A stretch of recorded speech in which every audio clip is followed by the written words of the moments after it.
I do not wish to breathe another breath if it is not shared with others. The breath of life is not mine alone. I brought myself to be with you, hoping that by inhaling the compassion, the courage, the hope found here, I can exhale the fear, the selfishness, the separateness I keep so close to my skin. I cannot live another moment, at least not one of joy, unless you and I find our oneness somewhere among each other, somewhere between the noise, somewhere within the silence of the next breath. So I invite you to rise in body or spirit to sing this next hymn. There's two parts to it. You can pick whichever you want. The power is in the descant.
So welcome to the Unitarian Church. My name is Nathan. I am one of your ministers. I'm very pleased to welcome you today. We are joined officially by the other of our ministers, the Reverend Chris Long.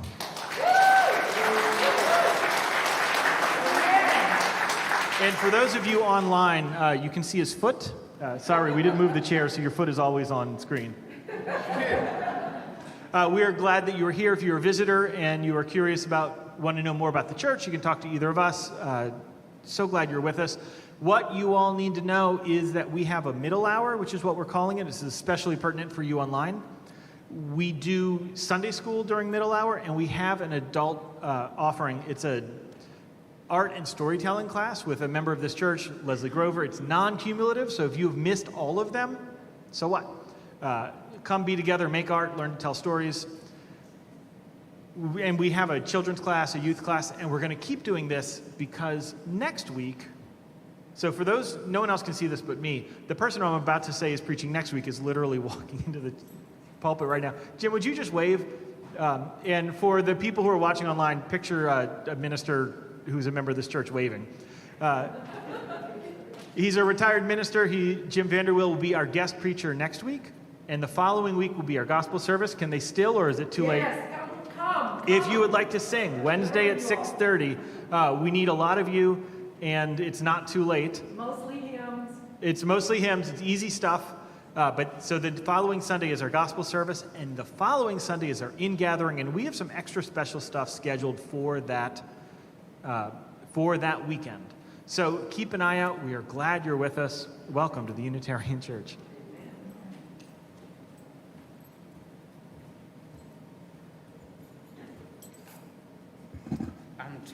I'm just taking you all in as we prepare our hearts. Morning. Morning. Yes to another morning. Amen. Amen. As we continue to prepare our hearts and minds for this morning's worship service, it is good to be together.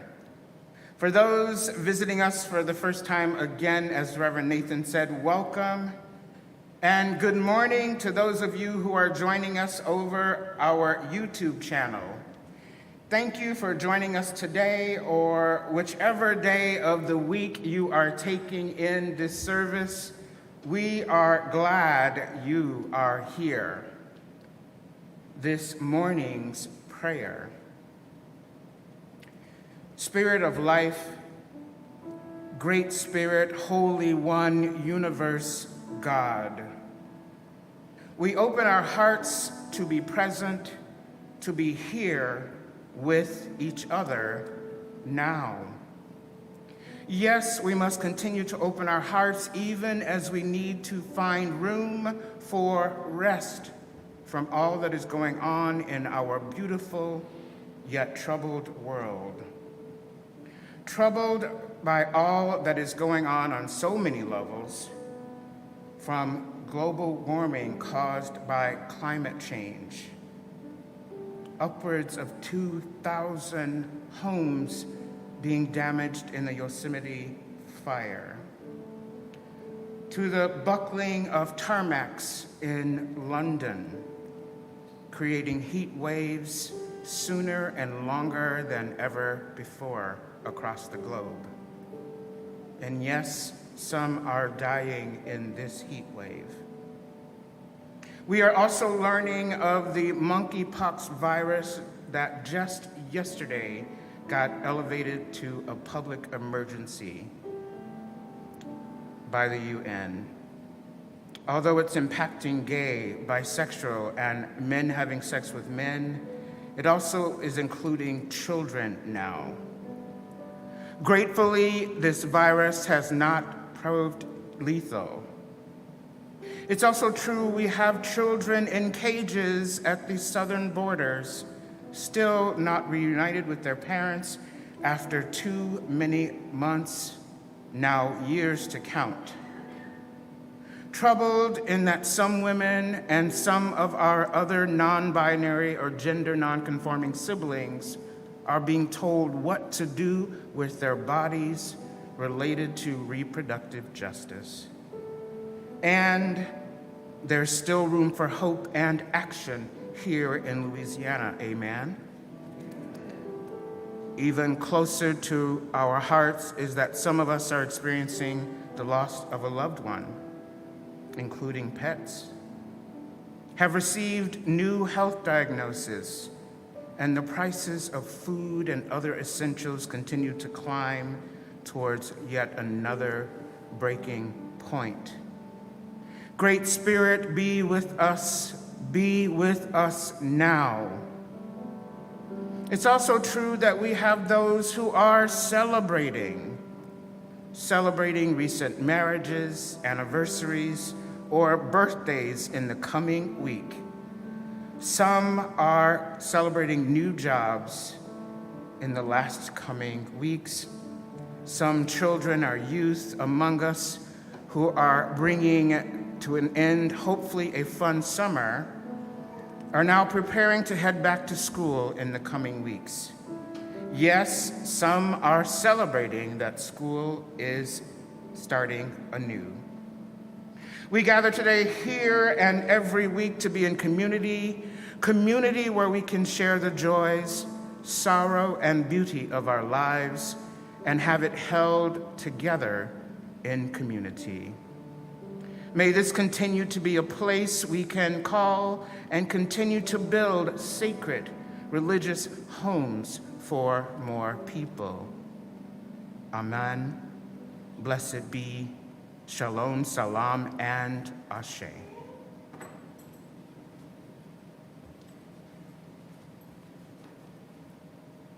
Today for our stones, we have the death of a colleague and the death of a mother-in-law of a church member. The first we are placing is for Rob Eller Isaacs. He is a long-serving Unitarian Universalist minister who is a leader in our denomination.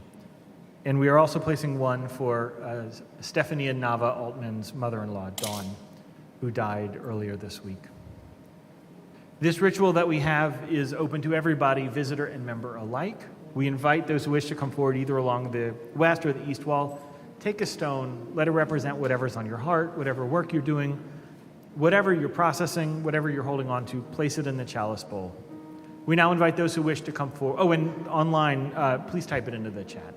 We now invite those who wish to come forward as we place stones.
we say together, with hope to make this a better world, we light this flame. Its light is the symbol of the power of love.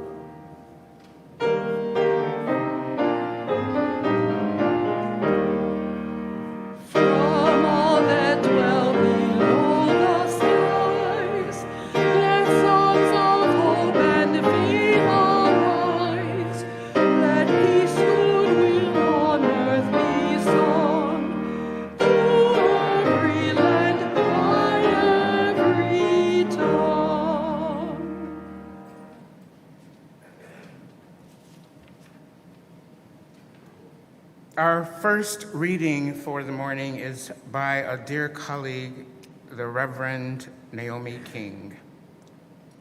When we introduce ourselves to another person, we usually extend our hand and summarize ourselves with one word, usually our name.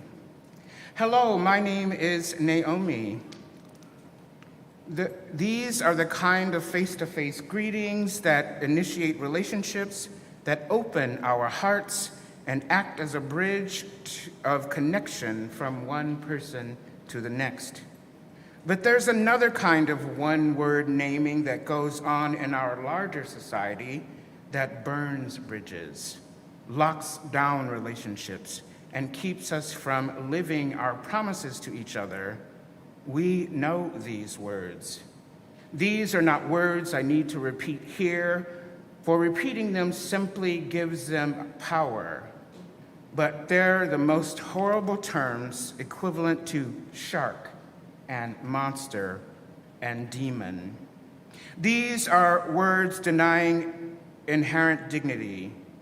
These are the words that undermine and attack inherent worth, for these words have one powerful, hurtful message. You are not worthy. You are not human. You are not enough. Throughout my life, I've had plenty of those words, those labels ascribed to me. So many that although I may stretch out my hand to say, hello, my name is Naomi, what I feel I am saying at times is, hello, I am worthless, or hello, I am bad and wrong. I come into our religious community because we promised to counter those messages. I am part of a religious community because we promised not to reduce each other to terrible labels, not to strip each other of our humanity, nor to ascribe levels of worthiness to one another. Most of us need to celebrate life, to feel our inherent worth, to be restored our dignity, to practice justice, equity, and compassion in human relationships.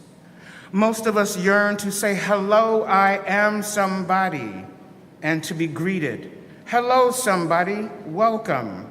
We are glad you're here. Most of us hunger for affirmations and celebrations in who we are and in the gifts and blessings we bring to this world. Most of us come here to be greeted as the loving, generous, compassionate people we are. Each of us has at least one blessing. I believe each of us offers many blessings to this world in who we are. But sometimes we and our world, even our beloved community, might have a difficult time affirming and seeing those blessings. We are all blessings to this world. Our work of building bridges of connection by finding and naming and affirming those blessings is the work of nurturing our spirit and healing our world. Amen? Please rise in body and spirit, or if you're at home and feel so driven, please rise there and join in singing our hymn, Here We Have Gathered.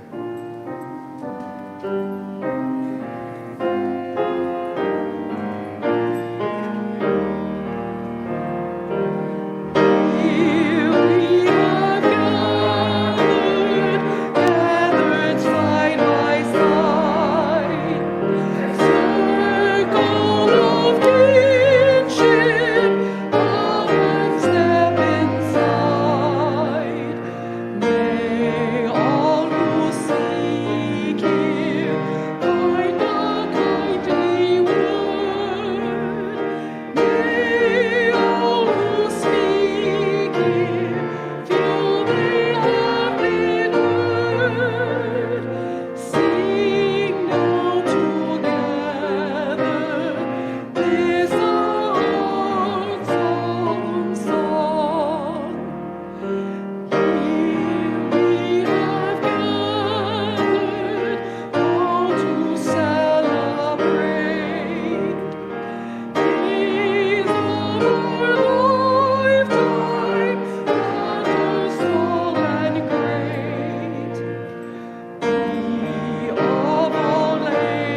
Again, good morning, dear ones.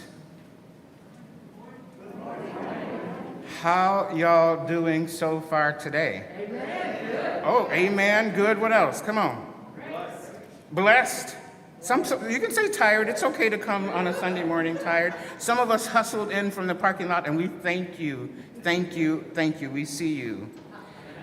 Take a few moments to breathe deeply with me one more time as we continue to settle into this precious morning. Before I begin, I must give honor and respect to the indigenous peoples of these lands and to my ancestors and all of the shoulders on which I stand, thus bringing me here today to be with you, the members and friends of the Unitarian Church of where? Baton Rouge. Unitarian Church of where? Baton Rouge. Okay, that's what I was hoping, because that's the welcome I felt so far. Again, how y'all doing? I don't know about y'all, but I'm a little excited. Anybody excited? Here we have gathered side by side, or at a comfortable distance apart as we continue to roll through and out of, at some point, our COVID realities. Amen? Come and step inside.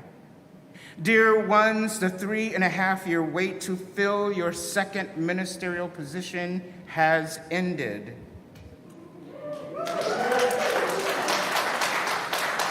I can hardly express how grateful I am to have been voted on by our search committee to engage the position as the Minister of Congregational Life. Again, to Reverend Nathan, to members of the search committee, some of which are here, who worked tirelessly and voted to select me for this position, and to those I had a chance to visit with while here in early June, I cannot thank you enough for your hospitality, warmth, and welcome into Baton Rouge and aspects of Louisiana culture. Yes, here we have gathered. The title and theme for today's worship service is Here We Have Gathered. Ain't gonna lay my religion down, building a new way. 2 weeks ago, members of the Worship Guild and other congregational leaders offered a service here titled Back to the Future. During this service, 4 leaders amongst us shared of how they first encountered Unitarian Universalism throughout their lives, or here in Baton Rouge, and specifically in the community or other justice actions engaged in by, yes, let the baby talk, let our baby roam around, that's what we're here for, engaged in by some members of this congregation.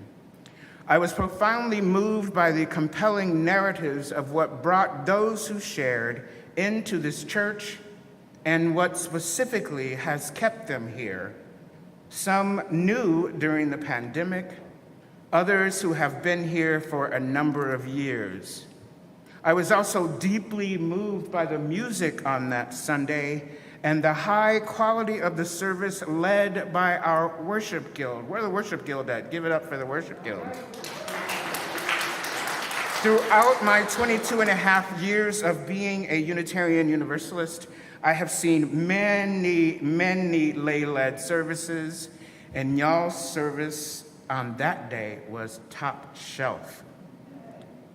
If you have not had a chance to view any of our services, the congregational YouTube channel is there for you. Please do gift yourself to that service in particular and others. You will be delighted. All of this to say, I found the theme of Back to the Future, specifically as it relates to my becoming a Unitarian Universalist, to be a strong starting point for my first official time as your Minister of Congregational Life in this sacred pulpit. Imagine with me, if you will, it was the fall of 1999. I was 32 years old in Madison, Wisconsin, where I was working at the time. 32 years old and on a search for a black Catholic church like the one which sort of welcomed me back into organized religion after nearly 10 years of being in the religious desert of my own life. Being new to Madison at that time and having no idea where to find any Catholic churches, let alone a black Catholic church, after visiting 4 or 5 churches, all white, I was starting to give up hope. Yet, on the 5th try, I would find the old Catholic Church of Madison. The old Catholic Church was housed in James Reeb Unitarian Universalist congregation. Any of you familiar with the phrase Old Catholic and its pre-Vatican II implications?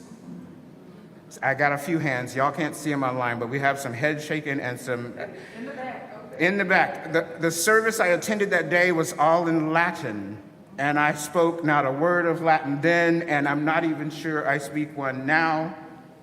As life would have it, the old Catholic church service took place between 2 services that James Reeb was holding that morning, and I was invited into the 2nd service. This service, too, was a religiously and culturally shocking experience, considering all of the churches I had attended throughout my lifetime. First, James Reeb congregation was literally held in a former storefront t-shirt design shop that had no outward-facing windows and a ceiling that might have been 7 to 9 feet high at most. There were about 50 people present, and the only thing that stuck out in my head that day was a very, very large woven tapestry of some sort that adorned the wall behind the pulpit. Nothing like the ornate churches of my religious experiences, and what it did have that morning was that same feeling. The feelings I experienced of the holy from childhood back in Memphis, Tennessee, from ages 0 till about 9 years old, where the holy was present. The soul that came from the Reverend John Johnstone, the minister of James Reeb, then knocked my socks off. Reverend Johnstone, who was raised Southern Baptist, Harvard Divinity trained, and a lesbian minister at James Reeb, preached a sermon leaving me in tears that rang of, "Here we have gathered, called to celebrate. Come and step inside."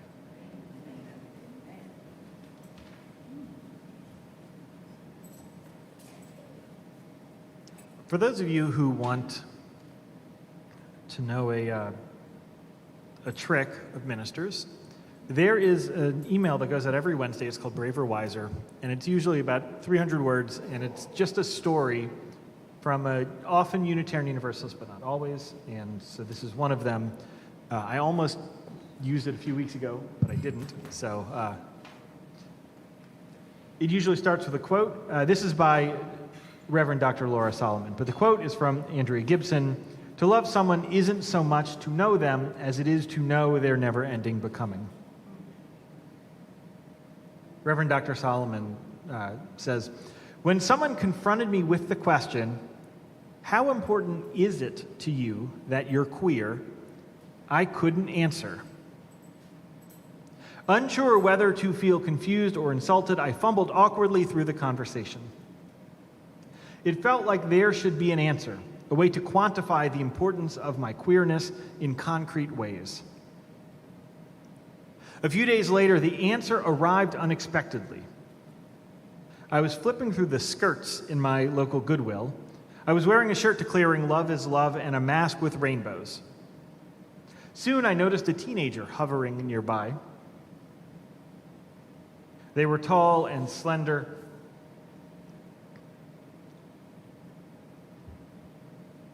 wearing super long, bulky cargo pants and a long-sleeve shirt that hung past their fingertips.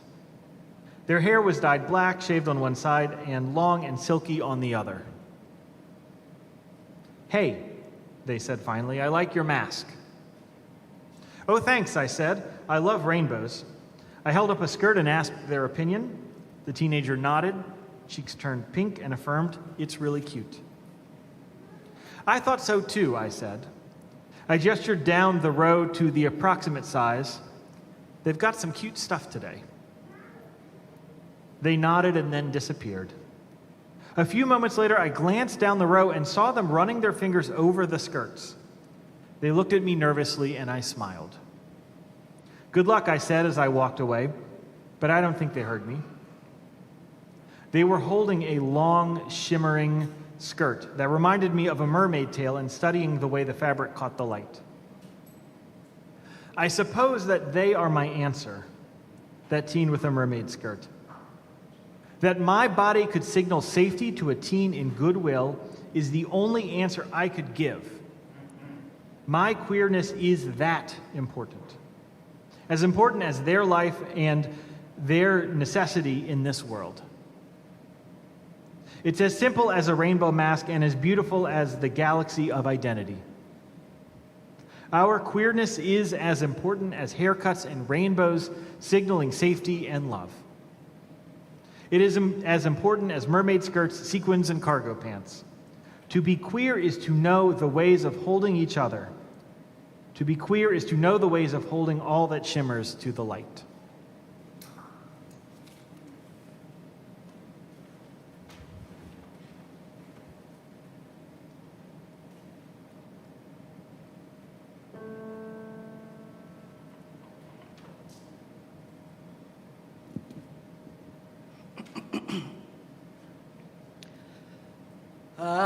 I've been beaut and I've been scorned, oh Lord. I've been beaut and I've been scorned, Lord. I've been beaut and I've been scorned, Lord. I've been talked about as sure as I've been born. There is trouble all over this land. I said, there is trouble all over this land, Lord. Good Lordy, there is trouble all over this land. Well, there is trouble all over this land.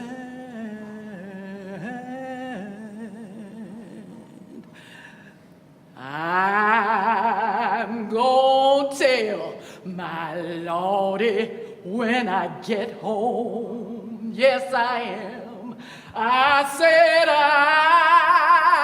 I'm gonna tell my Lordy when I get home. Oh Lord, I'm gonna tell my Lordy when I get home. Ah, Lord, just how long you've been treating me wrong. Ooh, beaut,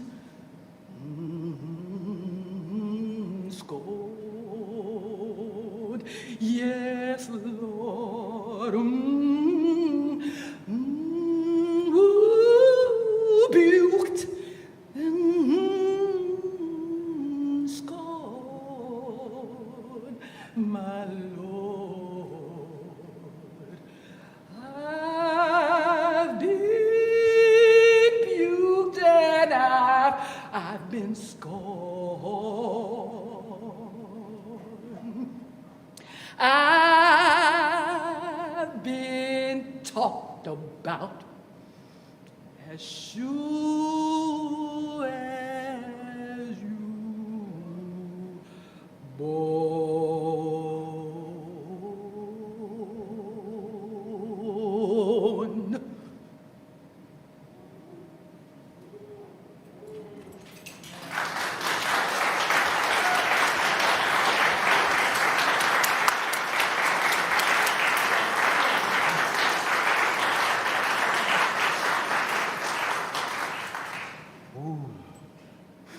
It's okay to cry, y'all. I'm not crying yet, but it's okay to cry. Thank you, thank you, thank you, thank you. Oh, I took the glasses off and I can't see. I've been buked and I've been scorned. Ain't gonna lay my religion down. Amen? As I shared in my June services here, I was born into a Black Catholic, African Methodist Episcopal Zion, Black Baptist family committed to living our religion. Please bear with me as I briefly share a bit about the religious desert of my life, which I alluded to earlier in part 1 of today's service. That long decade from my late teens through to my late 20s. Throughout that time, on any given weekend, I would go to any number of religious services in Joliet, Illinois, where I was raised. I would go to the Black Catholic churches, Mormon churches, Black Baptist churches, non-denominational, and other religious services, all the while feeling a deepening depression around the realities of my unfolding sexual orientation and many other reasons. This included many of those churches' beliefs and actions towards and against women, beliefs against their capacity for top leadership in a church and what they should or should not do with their bodies. It was also around the same time my growing awareness of social, political, and global realities of which many of those churches never spoke about, nor did their needed deeper connections to the realities of poverty, HIV and AIDS, homelessness, and any other real on-the-ground issues our communities face. So dire was this time in my life, in my late 20s, I ended up spending time in a mental health facility for suicidal ideations, which also led to some much-needed, deeply appreciated, longer-term outpatient mental health services. Back to the Future again at James Reeb Unitarian Universalist Congregation. From the first services I attended there in the fall of 1999, within months I would have many one-on-one meetings with Reverend Johnston, would become involved in the Madison Unitarian Universalist Young Adult and Campus Ministry out of the then 1,400-member Unitarian Universalist Church there. That church is called the First Unitarian Society of Madison. Weekly, I became deeply submerged in worship services with 20 to 30 other young adults, got involved in and led our local and national anti-racism, anti-oppression, and multicultural programming. On October 28th of 1999, I was gifted this gem of a book, a sacred text titled The Unitarian Universalist Pocket Guide, copywritten in 1993. Some of you may have this text in any number of its editions that give some historical, theological, and cultural foundation into Unitarian Universalism and our 450-year history. In preparing for today, I looked back at some of the notes I've took in this book, all of these many years ago, and wanted to share some of the titles that still ring so deeply for me and speak of my fire for this faith even more today. The chapters were our faith, our roots, worship, religious education, our action for social justice, our commitment to racial and cultural, listen to this word, diversity, important dates in Unitarian Universalist history. About our largest congregation, the Church of the Larger Fellowship has nearly 3,000 members. It's an online church, and a selected bibliography. Again, this was a copy written in 1993. How much has changed within our faith and in our world since then? And what about our foundational beliefs are as solid as ever? By the fall of 2000, I would become the co-chair of MUYACM. That's Madison Unitarian Universalist Young Adult and Campus Ministry. MUYACM. Say MUYACM. And I was a co-chair with my beloved and dear friend, still to this day, 22 years later, Dr. Roxanne Pritchard. She'll be here at some point. Hi, Roxanne, if you're watching online. Fast forward with me to today. Since being here in Baton Rouge officially since July 3rd at 6 p.m., arriving after 2,200 miles of driving from New York City, my car's name is Sweetness, she's in the parking lot, New York City to Cleveland, Ohio, to Madison, Wisconsin, to visit dear and beloved friends before heading here to Baton Rouge. The welcome here has been warm 90% of the time. No, not the temperature, I'm just saying the welcome, right? I didn't say 90 degrees feels like 200, I said, yet it is also true, I am in the South for the first time after 4 decades, and as I come packaged, I've been misgendered as many as 4 times. Been given the stank eye way too many times. Y'all know what the stank eye is? That look when someone is not sure of what you are or who you are, whether he or she or they belong here. For we know one such look of being misgendered is too much. Amen? Amen. Friends, as a religious spiritual community, we have work to do to ensure all are welcomed here and loved. Amen? Ain't gonna lay my religion down.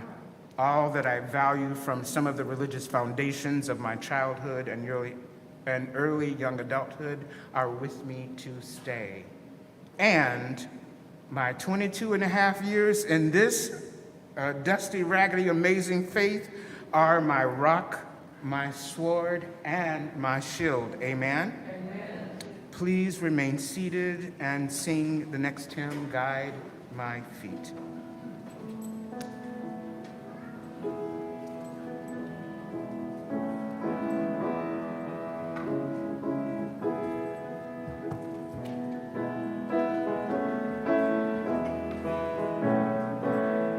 Well, I said I guide my feet while I run this race. Well, guide my feet while I run this race. I said I guide my feet while I run this race. For I don't want to run this race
All right. So, online people, to fill you in real quick, this is a good Unitarian church, and they don't listen to us. We told you to stay seated, and you didn't, which is fine. Because we have in this church something called the freedom of the pulpit, which is we preach our truth. And you have the freedom of the pew or the chair, which means you are under no obligation to accept what we preach as truth. If you felt like standing, you should stand.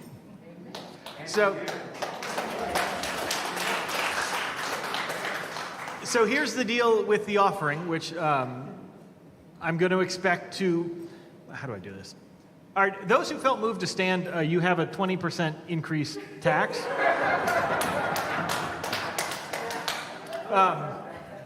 So normally the rhetoric I give about offering is this is a spiritual practice. We really build almost none of the budget based on the offering, which is true. We build it based off your pledges.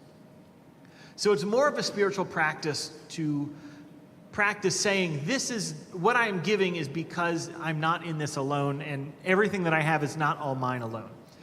But since we've started sharing the offering right down the middle with other organizations every single week, and this month it's Planned Parenthood, I'm going to ask you to give very generously. All right, well, let's do this. Those who stood up, there's a 20% tax. Those who did not stand up, like myself, there's a 50% tax on the offering. Anyway, please give very generously, as this morning's offering will be gratefully given and received.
Often people say that they love coming to a place with so many like-minded people. I know just what they are getting at, and I know that they aren't getting it just quite right. I want to be with a bunch of people who think, I don't want to be with a bunch of people who think just like me. I want to be in a beloved community where I don't have to think like everyone else to be loved, to be eligible for salvation.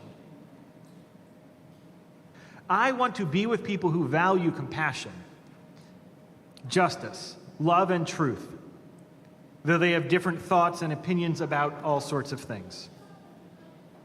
I want to be with independent-minded people of good heart.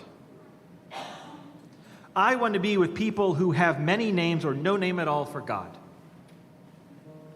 I want to be with people who see me in goodness and dignity, who also see my feelings and foibles, who still love me. I want to be with people who feel their interconnections with all existence and to let it guide their footfalls upon the earth. I want to be with people who see life as a paradox and don't always rush to resolve it. I want to be with people who are willing to walk the tightrope that is life and who will hold my hand as I walk mine. I want to be with people who let church call them into a different way of being in the world. I want to be with people who support, encourage, and even challenge each other to higher and more ethical living.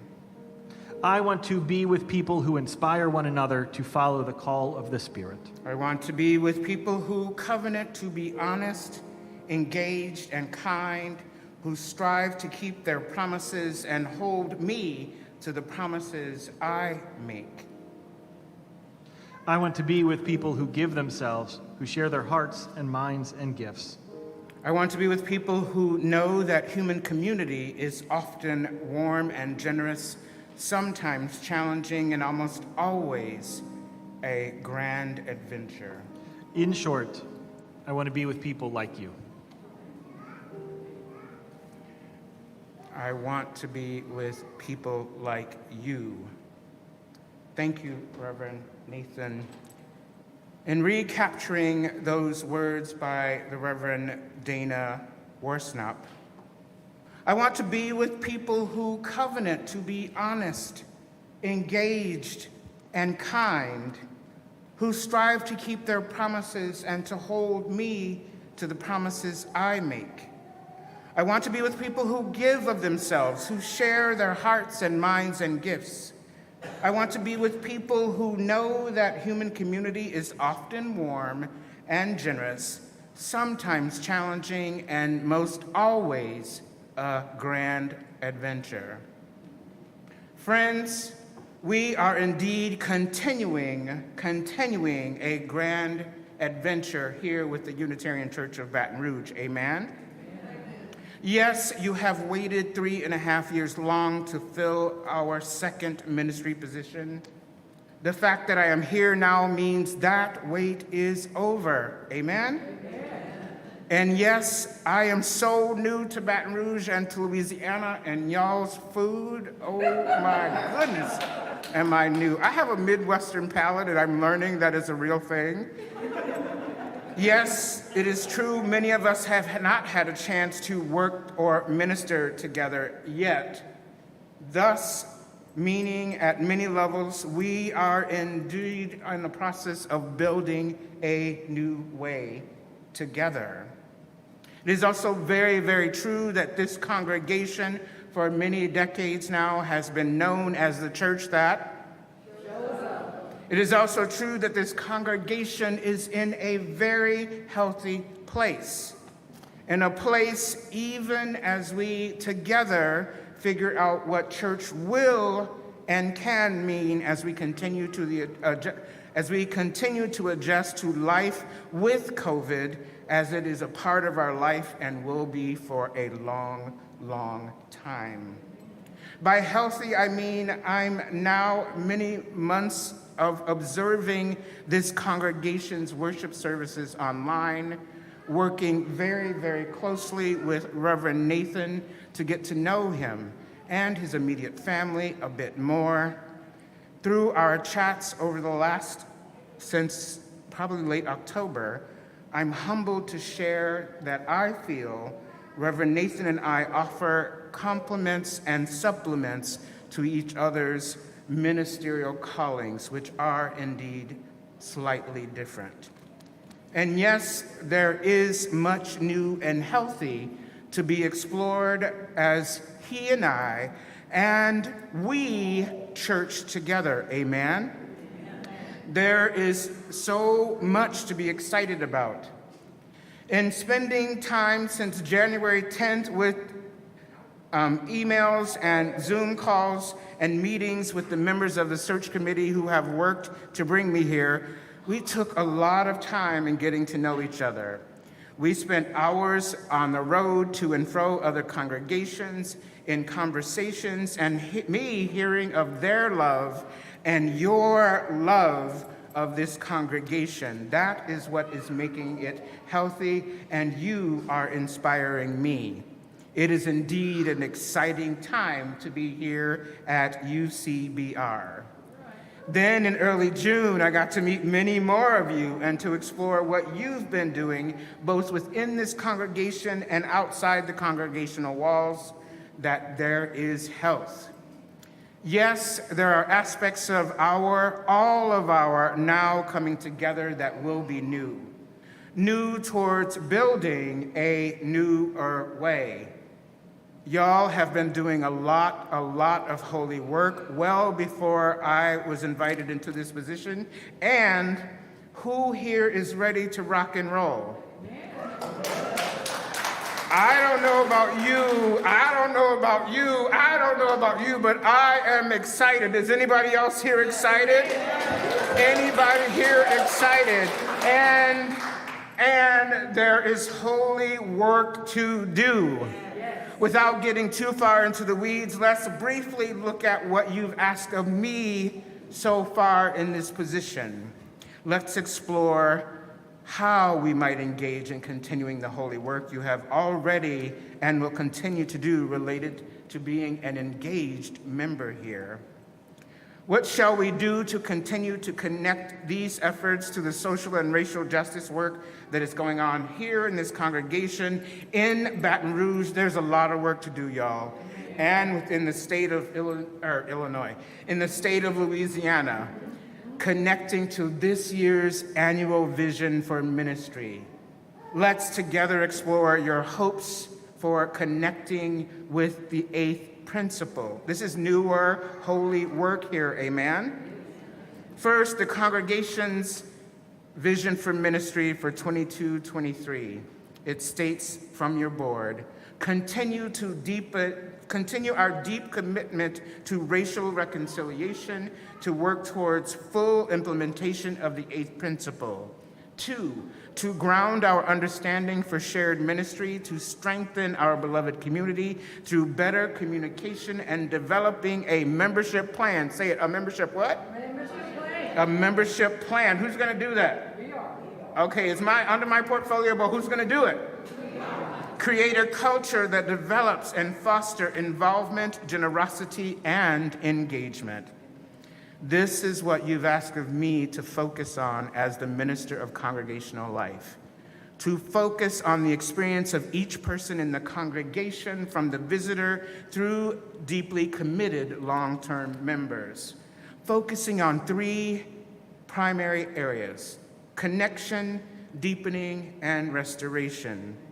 Connection being the path through membership and finding a way for members to connect in a myriad of ways, each to each other and to Unitarian Universalism. Deepen, to continue to support and enhance the small group ministries through our long-held branches group. Who's here in branches? Okay, we're going to pop up some more hands in a few months' time. To foster spaces for lay leadership development and to make us all more grounded in the vision for the congregation and with Unitarian Universalists within this church and outside, and to finally work towards restoration through pastoral care, restoring relationships here and maybe in your own families, and revitalizing the naming project. Who here knows about the naming project? Well, we will be working on that. It's a project that started about 5 years ago, and Nathan and I just this week met with a local amateur genealogist historian who's been looking at the plantation and namings of names that are already here. We have holy work to do, amen? It is exciting to be at the Unitarian Church of Baton Rouge. Who believes we are ready to engage in this holy work? Who believe? I only heard 2 people. Who believe that we are here to build a new way together? We must do this work in loving and sustainable. Say sustainable? Sustainable ways. Y'all believe we can do this work? Yes. Y'all believe we can do this work? Yes. I do too. May it be so. Please rise in body or in spirit and singing our last hymn, Building a New Way.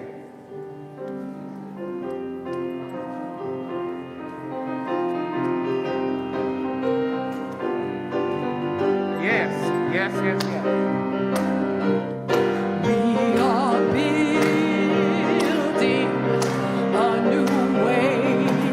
Yes, we are. We are building a new way. We are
We are working to be free.